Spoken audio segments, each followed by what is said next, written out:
Le pacte national de bonne gouvernance démocratique est un engagement solennel des parties prenantes à œuvrer à l'approfondissement de l'état de droit et de la démocratie au Sénégal.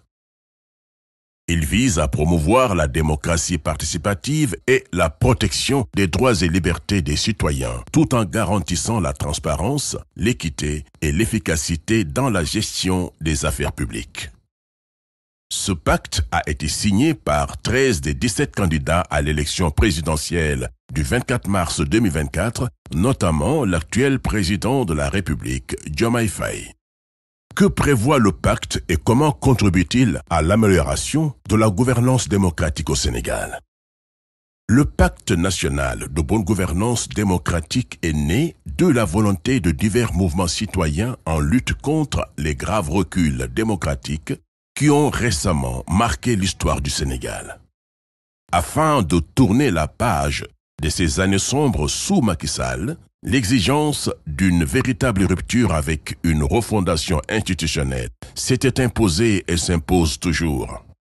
La réponse légitime et pertinente a été recherchée dans les conclusions historiques et consensuelles des Assises nationales de 2008-2009 et des recommandations de la Commission nationale de réforme des institutions CNRI de 2013, approuvées par l'ensemble des acteurs sociaux et politiques, à l'exception du camp de l'ancien président Macky Sall. L'objectif du pacte est clair. Intégrer ces conclusions et recommandations des assises et de la CNRI comme un pilier de la refonte des institutions par le vainqueur de l'élection du 24 mars 2024 pour bâtir un consensus autour d'un vivre ensemble solidement établi sur la cohésion sociale, la démocratie, l'état de droit et la gouvernance responsable. Les principes fondateurs. En tant que signataire du pacte, le président Diomaye Faye et avant lui, le premier ministre Ousmane Sonko, signataires de la charte de bonne gouvernance démocratique des Assises nationales, se sont formellement engagés à respecter et à promouvoir une république laïque et démocratique respectueuse des diversités qui constituent le ciment de l'unité nationale, un état de droit qui assure la séparation et l'équilibre des pouvoirs, notamment l'indépendance de la justice et l'effectivité de l'exercice des libertés individuelles et collectives, une démocratie participative où la concertation et la participation des citoyens sont érigées en principes constitutionnels, une gouvernance globale dévouée à l'intérêt général et basée sur l'éthique, la reddition des comptes et le traitement équitable des citoyens, y compris l'égalité homme-femme. La mise en œuvre de ces principes et valeurs s'appuiera sur les normes suivantes.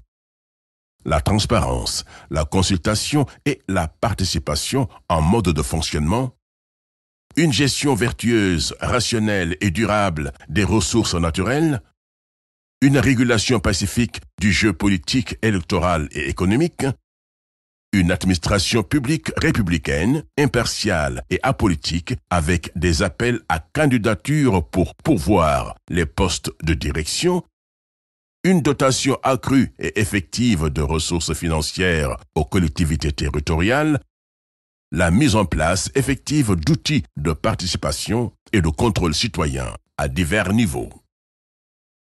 Les engagements du président Diomaye Faye et du premier ministre Ousmane Sonko.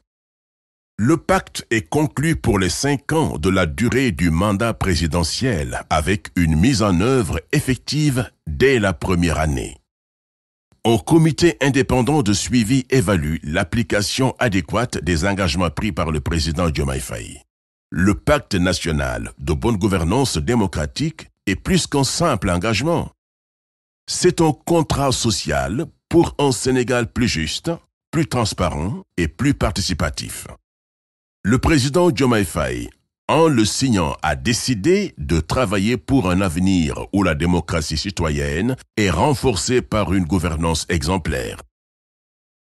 La refonte des institutions, telle que préconisée par les recommandations consensuelles des Assises nationales et de la CNRI, est une étape cruciale qu'il faut engager avec détermination pour assurer la rupture pour laquelle les Sénégalaises et les Sénégalais ont voté le 24 mars 2024.